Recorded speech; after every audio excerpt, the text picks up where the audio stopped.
My parents kicked me out to let my golden sister live there, even though I bought the house. But karma came faster than expected. I, 37F, have spent the last 15 years developing my career as a senior management at one of the leading investment banks on Wall Street. This narrative focuses on my complex connection with my sister Emily, 47F, my parents, both in their late 70s, and a house I recently bought for them that has become the focal point of constant family strife. I have to take you back to the beginning to see how we got here. My parents were in their late 40s when I was born, so I was an unplanned child. My mother would frequently tell me that they already had Emily, who was 10 years old at the time, and that she was more than enough. She did not say this with malice, but rather in a tone that somehow made it worse. She would say, "We didn't plan for you," as she was arranging Emily's extracurricular activities or putting together her college application paperwork. These innocuous comments, which served as a constant reminder of my position as an afterthought in our family, shaped the background of my early years. I might not even be here if it weren't for my maternal grandparents' persistence. My parents saw me as a burden they hadn't requested, but they were thrilled about the possibility of having a second grandchild. I was an afterthought in my parents' lives, and that was evident right away. They had the same ritual every morning when they dropped me off at my grandparents' place. My father would say to my grandfather, "You wanted her," as he got ready to go for work, keys jingling in his palm. "She's all yours." My grandparents' house turned into my true home, a haven where I felt genuinely loved and wanted. They made sure I was fed and taken care of, picked me up from school, helped me with my homework, and took me to the park. I would spend hours learning about numbers and problem solving from my grandfather, a retired math professor. He'd say, "Numbers never lie." These lessons will subsequently influence my professional choices in ways I could not have predicted at the time, such as they tell stories more honest than people do. At their kitchen table, my grandma would assist me with my schoolwork every afternoon, ensuring that I fully grasped each idea. Her patience appeared limitless. She had taught high school before retiring. She would add, "Knowledge is the one thing nobody can take away from you," in a forceful yet kind manner. She also taught me to cook as a means of expressing my creativity and love, rather than as a chore. These times spent in their kitchen, reviewing my school day and learning how to measure materials exactly, turned into some of my most cherished recollections. My parents, who were generally exhausted and a little irritated at having to make the trip, would only arrive to pick me up late at night.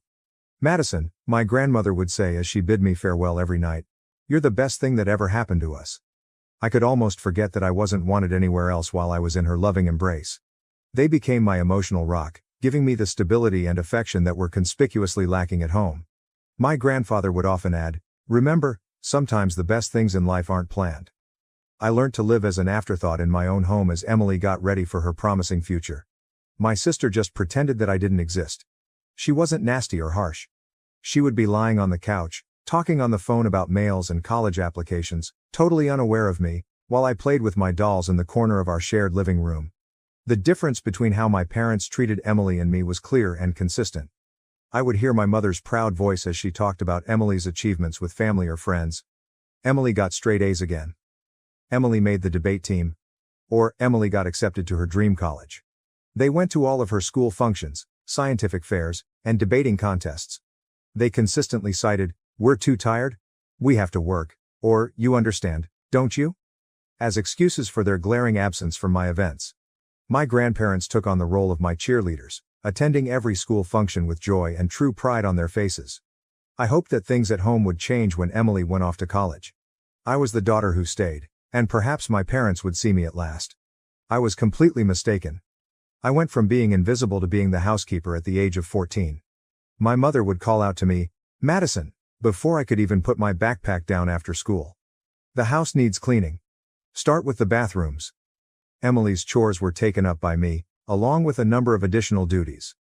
I got to know the washing machine's settings and peculiarities by heart, and it became my daily companion. Cleaning, cooking, and keeping a home for parents who hardly acknowledged my existence seemed like a continuous loop of housework. My father would remark, "You live here. You need to contribute," if I hesitated in the least. "Your sister always did her part." My career progressed from cleaning to cooking by the time I was 14. The shift wasn't gradual. My mother just quit preparing dinner one day. One morning she declared, "You're old enough now. We expect dinner ready when we get home from work." I maintained a stellar academic standing in spite of the taxing domestic responsibilities. My teachers encouraged me to compete in a variety of academic events after noticing my ability for economics and mathematics. In order to help me get ready, my grandfather would dedicate extra time to teaching me complex ideas that were way above my grade level. He would exclaim, "You have a gift with numbers," with pride shining in his eyes. "Don't let anyone tell you otherwise." Dreaming about college was the only way I could get away. I would go to my room every night after doing the dishes and go through university websites. I would see myself traversing several campuses, distant from the never-ending tasks and chilly quiets. I was rewarded for my diligence in school. Despite my household responsibilities, I maintained straight A's, and at the age of 16, I received acceptance letters from a number of prestigious colleges, including some renowned for their top-notch finance programs. Emily's engagement followed. One Sunday afternoon, she bounded in the front door, pulling a tall, smartly dressed man along with her. She let out a squeal. "Mom, Dad. This is James, we're getting married." You would believe that someone had just declared their lottery victory. With my mother sobbing with happiness and my father already taking out his phone to call family, my parents literally sprung from their seats. "We'll cover everything," my mother exclaimed as she gave Emily a hug. "Our first daughter's wedding has to be perfect." For months, our home was occupied with wedding preparations. Every discussion centered on guest lists, venues, and flowers. With expensive outfits, high-end vendors, and everything at the top end, money appeared to flow like water. Despite attending the wedding, my grandparents didn't appear to enjoy the extravagant decor. My grandfather merely shook his head at the champagne fountain, and I saw my grandma scowl at a sculpture that most likely cost more than a semester's tuition at college. However, they likely already knew what was going to happen, so they kept their opinions to themselves. I gave my parents the wonderful news while sitting at our dinner table with 3 envelopes spread out in front of me on the day I received my acceptance letters. My heart was pounding. "That's nice," my mother murmured, without raising her gaze from her meal. "But we can't pay for it. We spent all our savings on your sister's wedding. Even took out a loan for it. There's nothing left for college." I stumbled and said, "But you paid for Emily's college." Scarcely raising my voice above a whisper. "That was different," my mother said in a condescending tone. "We saw potential in her." The ensuing hush was deafening. "You should get a job, save up some money, and take out student loans. That's what responsible adults do," my father said in between sentences. I had never before dared to leave the table without being excused. Grabbing my phone with trembling hands, I dialed my grandmother. In a matter of minutes, I was crying as I entered their well-known front door. As he heard my narrative, my grandfather's expression hardened, but I could not quite read the sparkle in his eyes. They exchanged a knowing glance after I had told them everything. My grandfather took my hand and said, "Madison, we've been saving for your education since the day you were born, so we've been expecting something like this." He returned with a folder after walking to his study. Bank statements demonstrating years of meticulous saving were found inside. "You can choose any of those universities. We've got you covered." I moved in with my grandparents that evening after packing my necessities. When I told my folks I was going, they were downstairs watching TV and hardly looked up. My mother said, "Whatever you think is best," while keeping her gaze fixed on the TV. Did I hear the relief in her voice? The years that followed were revolutionary. I decided to enroll in one of the best business schools to study financial analysis. My passion in doing things correctly was maybe prompted by witnessing my parents' poor financial management. My zeal and innate financial skills were noted by my lecturers. Before long, I was staying after class to talk about difficult financial ideas. Someone other than my grandparents saw possibility in me for the first time in my life, real potential. I obtained esteemed internships at significant financial institutions during my time in college. Every summer presented fresh possibilities as well as difficulties. Senior managers were impressed by my analytical abilities and meticulousness. During my performance review at Morgan Stanley, my supervisor said, "You've got a natural instinct for this. We'd love to have you back next summer." With the exception of calls with my grandparents, I kept my head down and concentrated on my schoolwork, hardly thinking about my family. I was hired by one of the city's leading financial firms after I graduated. I never would have imagined earning the starter pay. I located a small, clean, and secure one-bedroom apartment. I was thankful every morning that I didn't have to make breakfast for anyone but myself. As I poured myself into every new challenge, my career took off, and I received bonuses and promotions that I could never have dreamed of when I was younger. I advanced to a senior role in 5 years, overseeing intricate portfolios and fostering significant client connections. Within the industry, I became known for my strategic thinking and analytical accuracy. Every accomplishment felt like a subliminal affirmation that my parents had misjudged my abilities. In the meantime, I discovered from my occasional chats with my grandparents that Emily's marketing profession wasn't succeeding as she had intended. James, Emily's husband, struggled to maintain a career. They were begging for money from my parents all the time. My grandma told me in one of our weekly conversations, "Your mother emptied her retirement account last month to help them with rent. They just can't say no to her." After a year, things deteriorated. Even with our parents' assistance, Emily and James were no longer able to pay their rent. They and their twins, who are 7 years old, returned to my former bedroom. My parents, who had previously been really pleased with Emily's abilities, suddenly had to provide for her whole family in addition to their golden child. I maintained my distance, concentrating on developing my own life and profession. Every bonus, promotion, and successful transaction served as a subliminal affirmation that I wasn't the failure my parents had predicted me to be. I had substantial investments and money by my mid-30s, which included enough for a down payment on a home of my own. Then everything was different. My grandfather died unexpectedly after suffering a severe heart attack. It was a tragic loss. He was the father figure who had supported me when no one else did, and he had been more than just a grandfather to me. After that, my grandma, who had spent more than 50 years with him, seemed to lose her spark. She followed him less than 2 months later. In every significant sense, they had been my biological parents, and suddenly they were no longer with me. Behind me at the funeral home, I heard my mother's voice while I was setting up my grandmother's funeral. "Madison, do you want some help with the arrangements?" She was standing there when I turned around, looking older and more worn out than I had remembered. A part of me wanted to tell her to go, but I refrained because of her face. "Sure," I said to myself. "That would be nice." My parents started to open up over the course of the following few days as we prepared the service. They acknowledged that they were having difficulties. One afternoon, when we were choosing flowers, my father admitted, "We haven't been financially well off since retirement." He went on to say, "We barely make ends meet," before mentioning Emily's twins. I recognized that my sister and her family continued to live with them and rely on their diminishing income. We convened in a wood-paneled office for the reading of the will 1 week after we buried my grandma. Emily and James were slumped on recliners next to my parents, while I sat opposite from them. The tension was thick enough to sever with a knife, and the room smelled of furniture polish and old papers. Though none of us realized it at the time, what followed would start a series of events that would permanently alter the relationships of our family. After adjusting his glasses, Mr. Patterson, the notary, started reading in a monotone. I anticipated the standard legalese, but what followed made everyone take notice. "To our beloved granddaughter Madison, we leave our house at 1542 Maple Street and the sum of $150,000. The ensuing hush was deafening. My mother tightened her hold on my father's arm until her knuckles turned white, and Emily's mouth dropped wide. After clearing his throat, Mr. Patterson went on. He glanced at my mother and said, "And a personal note from Mr. Henderson to his daughter Margaret." The message said, "Remember, Margaret, that we provided you with $200,000 just when you needed it most. As we respected your needs back then, we expect you will respect our final decision." My mother's cheeks turned pale after flushing red. Emily and James looked at each other anxiously, while my father gazed at the floor. In the parking lot, my parents came up to me when the notary had finished and collected his paperwork. Something desperate had taken the place of the calm manner they had displayed during the funeral preparations. With a shaky voice, my mother said, "Madison, honey, you must realize that we always assumed we would inherit the house. We're having trouble, but we were depending on it.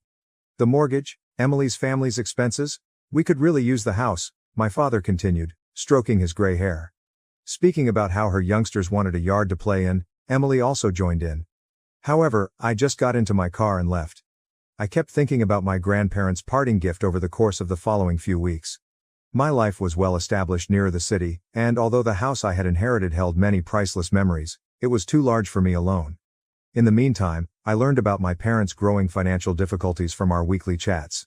Helping Emily and her family had drained their retirement funds, and they were finding it more and more difficult to pay their own mortgage. I gave it a lot of thought before deciding. I would purchase my parents a better house, one that is single-story, has a lovely garden, but is easier to maintain, with the money I make from the sale of my grandparents' house and my own savings. For their retirement years, something cozy. I was shocked by their response when I shared my concept with them. They actually started crying with happiness. After several weeks of house hunting, we eventually discovered the ideal location. A stunning ranch-style house with large doorways and no stairs in a peaceful neighborhood. My folks couldn't stop gushing about how thrilled they were after the purchase was finalized. A proper housewarming party is what we need, my dad said. It is the least we can do to make all the arrangements. That would be beautiful, I said, intending to show them the deed at the festivities. Tell me when, please. Weeks went by. Even though I had a lot of work to do, I kept expecting an invitation. Oh, my mom would say, we're still planning. You are aware that these tasks require time. My father would also say, we want it to be perfect. We'll notify you shortly. I was annoyed by their evasive answers for some reason. One evening, I was putting Emily's name into Facebook following another evasive phone call from my mother. We weren't connected on any social media, and I hadn't seen her page in years. Just hours ago, it was posted, I can't wait for this Saturday's housewarming party for mom and dad. I can't wait to celebrate with everyone in this beautiful residence. Numerous friends and family members confirmed their attendance and scores of comments on the page. Pictures showed caterers being hired and decorations being set up. This was hardly an impromptu get-together. Weeks had been spent organizing it. I called my mother with a little trembling fingers. Hello, Mom. I wanted to inquire further about the housewarming party. Do you have a date in mind yet? Oh, honey, not just yet, she said with ease. Most likely in a few weeks, the specifics are still being worked out. Everyone except me, apparently. I had to make a choice as that Saturday drew near. Shall I go up to them? Do I have to let it go?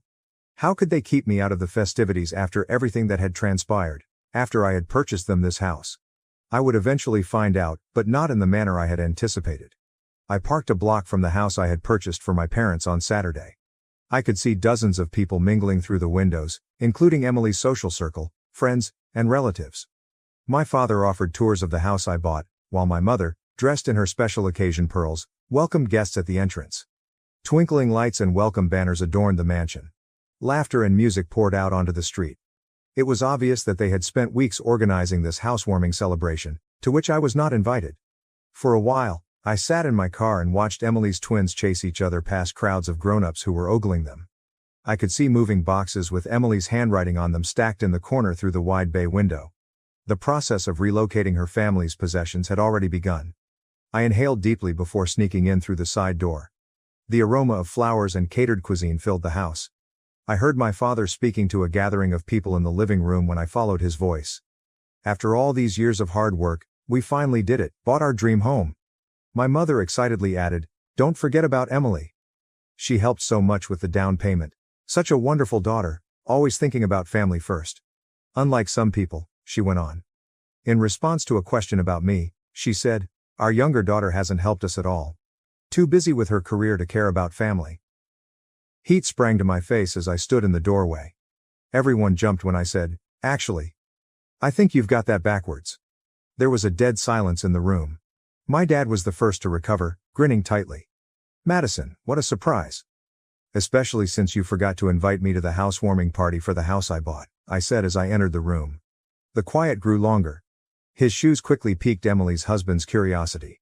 Inquiring as to why everyone appeared so distressed, one of the twins pulled at Emily's sleeve. You bought it, yes, but it's ours now? You can't expect eternal gratitude, my mother said with a hint of abrasiveness. With the heads nodding around him, my father added, that's right, gaining confidence. And frankly, you're not welcome here. This is a family gathering. And Emily and her family will be living here too, my mom said.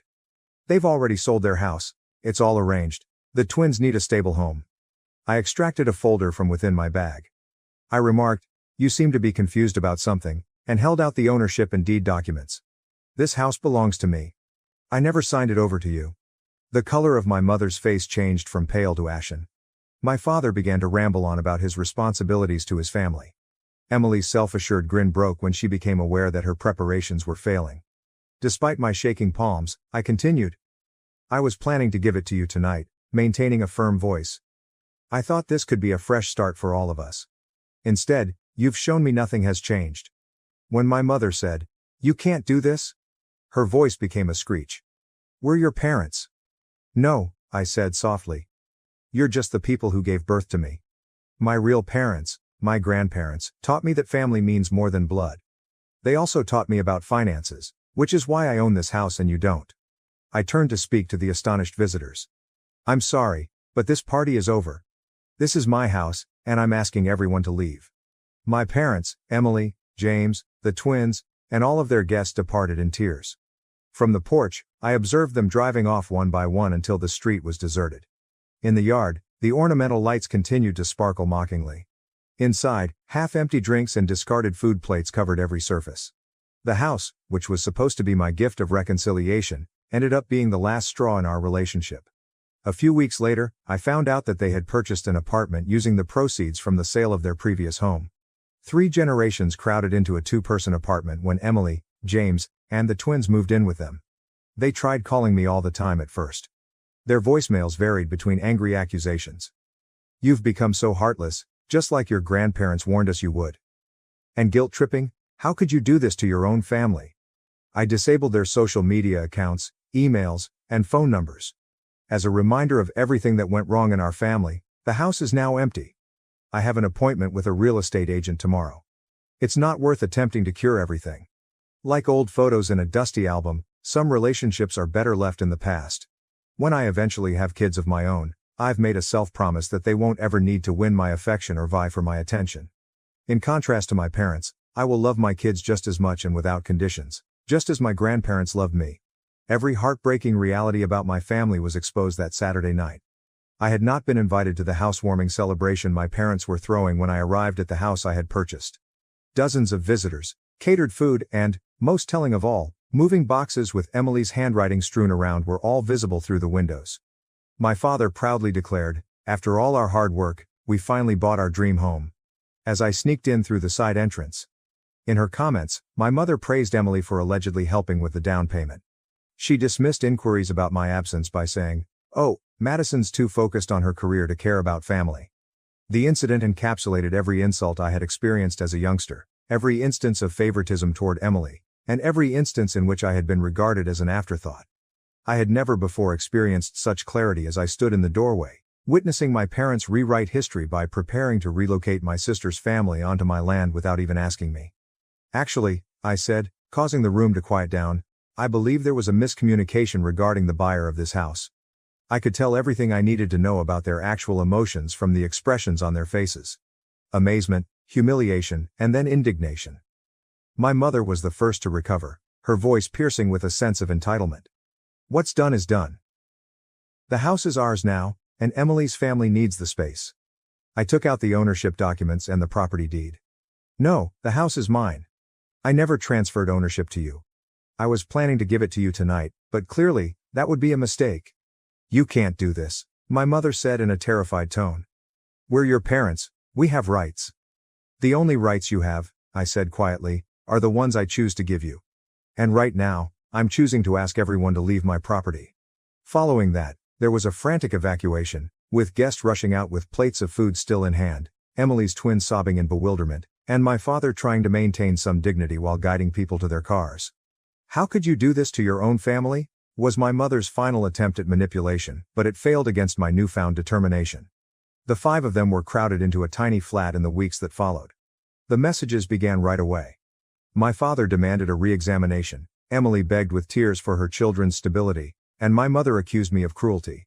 They were all blocked by me. The vacant house served as a reminder of what might have been, a new beginning, an opportunity for peacemaking. Rather, it served as the impetus for my ultimate separation from a family that had never fully embraced me. A month later, I sold it and used the money to fund my own future. Some asked if I would ever try to mend those bridges or forgive them. However, I came to understand that forgiving does not always entail letting harmful people return to your life. Forgiving oneself for leaving can be necessary at times. Before putting away the old wedding picture of my parents, I promised my future children that they would never experience the anguish of conditional love, the hurt of being compared to a sibling, or doubt their position in the family. With me, the cycle of partiality and emotional blackmail would come to a stop. Emily's twins were playing in the tiny courtyard when I last drove by my parents' apartment complex. I briefly experienced sadness, but it was for the relationships that never truly existed in the first place, not for the ones I had lost. My grandparents taught me that a true family is based on love, respect, and support for one another, despite the belief that blood is thicker than water. I take their lessons with me as I start this new phase of my life. Love ought to be freely given rather than demanded. Family is more than just genetics. Walking away is sometimes the healthiest course of action. I didn't open my mother's last unread mail, so I erased it. Any defenses or charges it included were no longer relevant. At last, I had discovered how to put my own value ahead of their conditional approval. Their kind of familial devotion has no place in the life I'm creating now. New opportunities await us in the future, free from the burden of attempting to win affection from those who are unable to freely give it. I learned what true family looks like from my grandparents. I'll build that kind of family for myself someday. One based on respect for one another, unconditional love, and the knowledge that each individual is equally important. At long last, the chapter of being the family afterthought is over. Being the author of my own life is only the beginning of my journey. Thank you for watching. If you haven't subscribed yet, please do so and hit the notification bell to stay updated with more shocking real-life stories happening around you.